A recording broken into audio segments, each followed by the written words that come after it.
തിരുവിളയാടൽ പുരാണത്തിലെ അടുത്ത ഒരു സുന്ദരേശ ലീലയെക്കുറിച്ചിട്ടാണ് നാം ഇനി കാണാൻ പോകുന്നത്. മഹാമേരു പർവ്വതത്തെ സുന്ദരേശപുത്രനായ ഉഗ്രമഹാരാജാവ് താടനം ചെയ്യുന്നതിൻ്റെ ആ വീരേതിഹാസമാണ് ഇവിടെ നാം കാണാൻ പോകുന്നത്. അഗസ്ത്യ മഹാമുനി തൻ്റെ കൂടെയുള്ള മുനിശ്രേഷ്ഠന്മാരോട് സുന്ദരേശ ദേവൻ്റെ മഹത്വത്തെക്കുറിച്ച് വീണ്ടും വീണ്ടും പാടിപ്പുകഴ്ത്തുകയാണ്.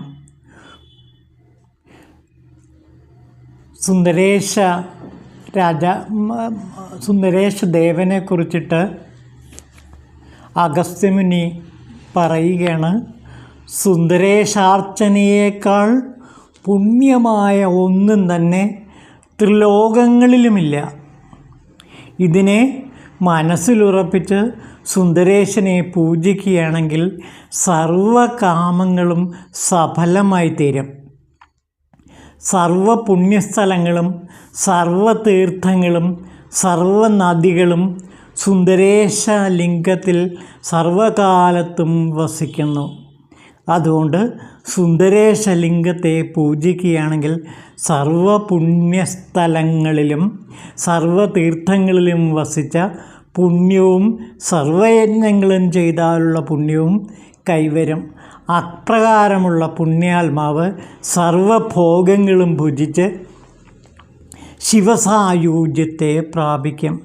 തിങ്കളാഴ്ച, പൗർണമി, അമാവാസി, സൂര്യഗ്രഹണകാലം, ചന്ദ്രഗ്രഹണകാലം, അഷ്ടമി, സംക്രാന്തി തുടങ്ങിയ പുണ്യദിനങ്ങളിൽ സുന്ദരേശനെ പൂജിച്ചാൽ അവൻ നിശ്ചയമായും സ്വർഗലോകത്തെ പ്രാപിക്കുകയും പിന്നീട് മോക്ഷം പ്രാപിക്കുകയും ചെയ്യുമെന്നാണ് ഇവിടെ അഗസ്ത്യ മഹാമുനി തൻ്റെ കൂടെയുള്ള മുനിശ്രേഷ്ഠന്മാരോട് പറഞ്ഞു കൊടുക്കുന്നത്. അപ്പോൾ സുന്ദരേശ ലിംഗത്തെ ആരാണോ ഭക്തി ബഹുമാനങ്ങളുടെ ഹൃദയപൂർവ്വം ആരാധിക്കുന്നത് അവർക്ക് തീർച്ചയായിട്ടും ശിവസായുജ്യം ലഭിക്കുമെന്ന് ഇവിടെ അഗസ്ത്യ മഹാമുനി തൻ്റെ കൂടെയുള്ള മുനികന്മാർക്ക് വാക്ക് കൊടുക്കുകയാണ്.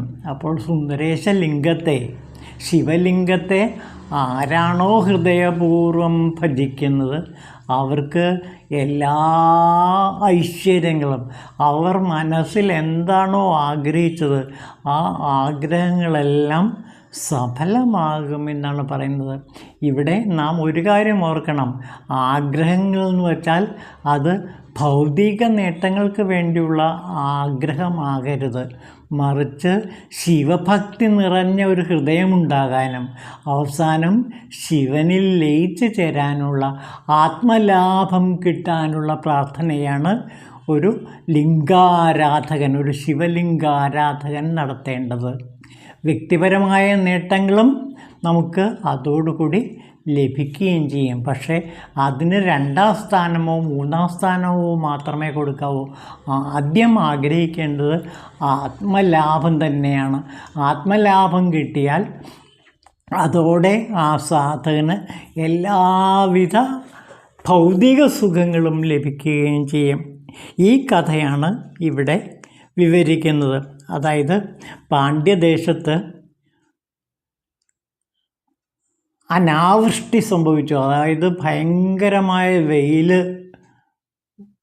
കൊണ്ട് എല്ലാം വാടിത്തളർന്നു. മഴ പെയ്യുന്നില്ല, ഒരു തുള്ളി ജലം പോലും ഒരിടത്തും ലഭിക്കുന്നില്ല. അങ്ങനെ വളരെ വളരെ കഷ്ടപ്പെട്ട് പാണ്ഡ്യവാസികൾ കഴിയുകയാണ്. മഴയില്ലാതെ എല്ലാം ഊഷരമായി തീർന്നു. ശരിക്കും ഒരു വേസ്റ്റ് ലാൻഡ് എന്ന് പറയുന്ന ആ അവസ്ഥയിലേക്ക് പാണ്ഡ്യരാജ്യം എത്തിച്ചേർന്നു. TS എലിയട്ടിൻ്റെ വേസ്റ്റ് ലാൻഡിൽ എന്തൊക്കെയാണോ പറയുന്നത് അതെല്ലാം പാണ്ഡ്യദേശത്ത് പണ്ട് തന്നെ സംഭവിച്ചു. അപ്പോൾ ഇതിൽ നിന്നൊരു മോചനം നേടാൻ ഉഗ്രമഹാരാജാവ് ദൈവജ്ഞരെ വിളിച്ചു വരുത്തി. എന്നിട്ട് എന്താണ് ഇതിനൊരു പോംവഴി എന്ന് നിർദ്ദേശിക്കാൻ പറഞ്ഞു. അവർ പറഞ്ഞു, മഹാമേരു പർവ്വതത്തെ താടനം ചെയ്യുകയാണെങ്കിൽ തീർച്ചയായിട്ടും ഈ പാണ്ഡ്യദേശത്ത് മഴ പെയ്യുകയും സമ്പൽ സമൃദ്ധി കൊണ്ട് നിറയുകയും ചെയ്യുമെന്ന് പറഞ്ഞു. അതനുസരിച്ച് പാണ്ഡ്യരാജാവായ ഉഗ്രൻ ചണ്ടായുധം കൊണ്ട് മഹാമേരുവിൻ്റെ അടുത്ത് ചെന്ന് മഹാമേരുവിനെ പ്രഹരിച്ചു. ഭയന്നു വിറച്ച മേരുപർവ്വതം ദേവതാരൂപം കൊണ്ട് നൃപൻ്റെ മുമ്പിൽ പ്രത്യക്ഷപ്പെട്ട് എന്താണ് ആഗ്രഹമെന്ന് ചോദിച്ചു. അപ്പോൾ ഉഗ്രൻ സുന്ദരേശൻ അരുളി ചെയ്തതുപോലെ മേരുവിനോട് പറയണം. സുന്ദരേശൻ സ്വപ്നത്തിൽ ദർശനം കൊടുത്ത് ഇന്നതൊക്കെ മേരുവിനോട് പറയണമെന്ന് പറഞ്ഞു. അതെല്ലാം പറഞ്ഞു. അപ്പോൾ മേരുപർവ്വതം ഉഗ്രരാജാവിനോട് പറഞ്ഞു, നൃപോത്തമ, എനിക്ക് ജംഗമവും സ്ഥാവരവുമായി 2 രൂപങ്ങളുണ്ട്. ഇതിൽ ജംഗമരൂപം കൊണ്ട് ഞാൻ മധുരയിൽ ചെന്ന് നിത്യവും ഹാലാസ്യനാഥനെ സേവിക്കുകയും കാലദോഷം കൊണ്ട് ഞാൻ അത് നിർത്തുകയും ചെയ്തു. അതുകൊണ്ട് അങ്ങയുടെ ചണ്ടായുധം കൊണ്ടുള്ള പ്രഹരമേറ്റതിൽ എനിക്ക് യാതൊരു ദുഃഖവുമില്ല, സന്തോഷമേയുള്ളൂ. വീര്യം, പ്രഭാവം മുതലായവ തികഞ്ഞിരിക്കുന്ന ഭഗവാൻ സുന്ദരേശൻ്റെ പുത്രനുമാണല്ലോ. ഭഗവാന് സമാനനായൊരു ഭക്തൻ ലോകത്ത് വേറെ എവിടെയുമില്ല. സർവജ്ഞനായ സുന്ദരേശൻ്റെ പാദാംബുജങ്ങളിൽ ഭക്തിയുള്ളവർക്ക് സർവകാര്യങ്ങളും എല്ലായ്പ്പോഴും സാധ്യമായി വരും. ഹേ രാജൻ, എൻ്റെ സ്ഥാവര രൂപം 2 വിധത്തിലാണ്. ഒന്ന് നിർമ്മലവും മറ്റൊന്ന് സമലവുമാണ്. ഭൂമിയിൽ ചിലയിടത്ത് കോടി സൂര്യപ്രഭയോട് കൂടിയതും പാവനവുമായ എൻ്റെ നിർമ്മലമായ രൂപത്തെ കാണുവാൻ കഴിയും. ആ സുവർണാത്മകമായ നിർമ്മലമായ രൂപം ഇവിടെയുമുണ്ട്. ആ കാണുന്ന വലിയ കല്ല് ഒരു ശില്പിയെ കൊണ്ട് ഖണ്ഡിച്ച് അതിൻ്റെ അടിയിൽ കിടക്കുന്ന ഹേമഖണ്ഡത്തെയും എടുത്തുകൊണ്ട് ഭഗവാൻ മടങ്ങിപ്പോകുക. അപ്പോൾ മഹാമേരു പർവ്വതം പറഞ്ഞു, അങ്ങയുടെ താടനം എനിക്കൊരനുഗ്രഹമാണ്. ഞാൻ സുന്ദരേശ ഭഗവാനെ ഇപ്പോൾ പ്രാർത്ഥിക്കാറില്ലായിരുന്നു. അതുകൊണ്ടാണ് അങ്ങയുടെ താടനം എനിക്ക് ഏൽക്കേണ്ടി വന്നിരുന്നത്. തീർച്ചയായിട്ടും അങ്ങയ്ക്ക് എൻ്റെ അനുഗ്രഹം ഉണ്ടാകും. ഇനി പാണ്ഡ്യദേശത്ത് ഞാൻ മഴ പെയ്യിക്കാം. മാത്രമല്ല അവിടുത്തെ ദാരിദ്ര്യവും ഞാൻ ശമിപ്പിക്കാം. എങ്ങനെ ശമിപ്പിക്കാമെന്ന് പറയണം. ഒരു വലിയ ആ പർവ്വതം കാണിച്ചു കൊടുത്തിട്ട് ആ കാണുന്ന വലിയ കല്ല് ഒരു ശില്പിയെ കൊണ്ട് ഖണ്ഡിച്ച് അതിൻ്റെ അടിയിൽ കിടക്കുന്ന ഹേമഖണ്ഡത്തെ എടുത്തുകൊണ്ട് പോവുക. ഹേമം എന്ന് വെച്ചാൽ സ്വർണം, സ്വർണത്തിൻ്റെ മഹാമല. ആ സ്വർണത്തിൻ്റെ മഹാമലയിൽ ഇരിക്കുന്ന സ്ഥലമാണ് ഹേമഖണ്ഡം.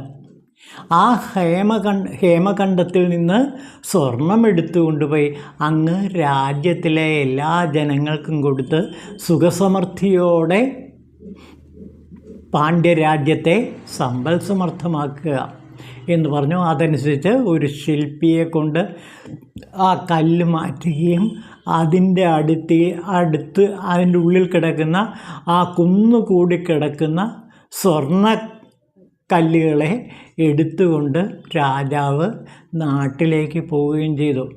അപ്പോൾ ഈ കഥ നാം ഇവിടെ വായിക്കുന്നത് ചരിത്രത്തിലെ അല്ലെങ്കിൽ പുരാണത്തിലെ ഒരു കഥയായിട്ടാണ്. പക്ഷേ ഈ ഭാരതഭൂമിയിൽ ഹേമഖണ്ഡം എന്ന് പറഞ്ഞ ഒരു സ്വർണ്ണഖനിയുണ്ട്. ഇതിൽ നിന്ന് വ്യക്തമാകുന്ന ഒരു കാര്യം ഇതാണ്. ആ മഹാമേരു പർവ്വതത്തിൻ്റെ കീഴിലുള്ള ഒരു വലിയ കല്ല് മാറ്റിക്കഴിഞ്ഞാൽ അതിൻ്റെ അടിയിൽ ഹേമഖണ്ഡം എന്ന് പറയുന്ന ഒരു സ്ഥലമുണ്ട്. ആ ഹേമഖണ്ഡത്തിൽ നിറയെ സ്വർണ്ണങ്ങൾ കുന്നുകൂടി കിടക്കുകയാണ്. ഈ സ്വർണ്ണങ്ങൾ എടുത്തുകൊണ്ട് അങ്ങ് രാജ്യത്തെ സമ്പൽ സമർത്ഥമാക്കുക.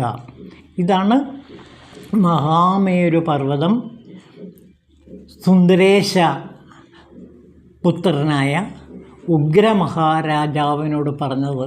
അതനുസരിച്ച് അദ്ദേഹം ആ സ്വർണം മുഴുവനും എടുത്തുകൊണ്ടുവന്ന് ജനങ്ങൾക്ക് വിതരണം ചെയ്യുകയും അങ്ങനെ പാണ്ഡ്യദേശം സമ്പൽ സമർത്ഥമാവുകയും ചെയ്തു.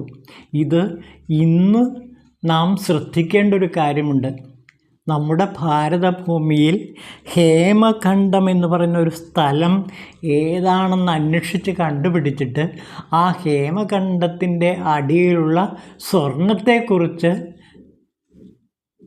കണ്ടെത്താൻ ശ്രമിച്ചാൽ ഒരു പക്ഷേ ഈ കഥയ്ക്ക് ആധുനികമായ യാഥാർത്ഥ്യം ലഭിക്കാൻ സാധ്യതയുണ്ട്. ഏതായാലും ഒരു കാര്യം തീർച്ചയാണ്, ഭാരതത്തിലെ പുണ്യഭൂമിയായ ഭാരതത്തിലെ കുറേ ഭാഗങ്ങളിലും ആ ഭൂമിയുടെ അടിയിൽ ഈ കരിങ്കല്ലിൽ കൊണ്ട് മൂടിയ ഭാഗങ്ങൾ എടുത്തു മാറ്റിയാൽ അതിൻ്റെ അടിയിൽ സ്വർണ്ണഖനികൾ ഉണ്ടാകാൻ സാധ്യതയുണ്ട് എന്നൊരു സൂചന ഈ കഥ നമുക്ക് നൽകുന്നുണ്ട് എന്ന് കൂടി ഓർമ്മിപ്പിക്കട്ടെ.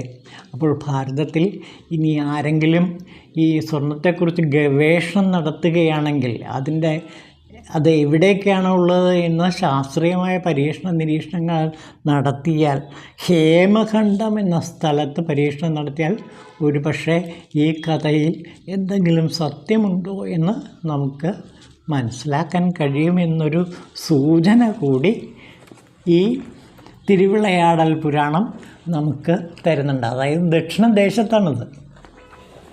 ദക്ഷിണ ഭാരതത്തിലെ ഏതോ ഒരു പ്രദേശത്ത് സ്വർണ്ണഖനിയുണ്ട് എന്നാണ് ഈ കഥ നമ്മളോട് പറയുന്നത്.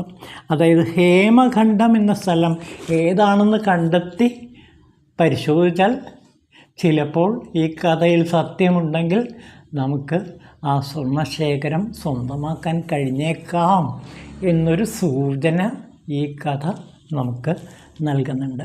ഏതായാലും ദക്ഷിണ ഭാരതത്തിലാണ് ഇത് സംഭവിക്കുക എന്നുള്ളതാണ് നാം ഇവിടെ ഓർക്കേണ്ട ഒരു കാര്യം.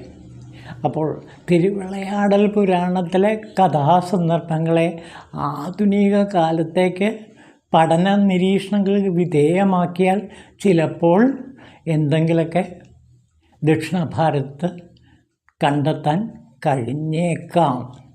കാരണം ഹാരപ്പ, മോഹൻജദാരോ തുടങ്ങിയ സ്ഥലങ്ങൾ ഖനനം ചെയ്തപ്പോൾ ദ്രാവിഡ ദേശത്തെ ആ മഹത്വം എന്താണ് എന്ന്, ആ പശുപതി മഹത്വം എന്താണ് എന്ന് കുറേയൊക്കെ നമുക്ക് അനുഭവപ്പെട്ടുള്ളതാണ്. അതുകൊണ്ട് ഈ ദ്രാവിഡ ദേശത്തെ ശ്രദ്ധിച്ചാൽ ചിലപ്പോൾ ഈ ദ്രാവിഡ പുരാണങ്ങളിൽ പറഞ്ഞിരിക്കുന്ന പല കഥകളുടെയും പിന്നിൽ സത്യമുണ്ടോ എന്ന് കണ്ടെത്തേണ്ടത് നമുക്ക് വലിയ ഗുണം ചെയ്യാൻ കഴിയുമെന്നാണ് പ്രതീക്ഷിക്കാവുന്നത്. ഓം ശിവായ നമഃ.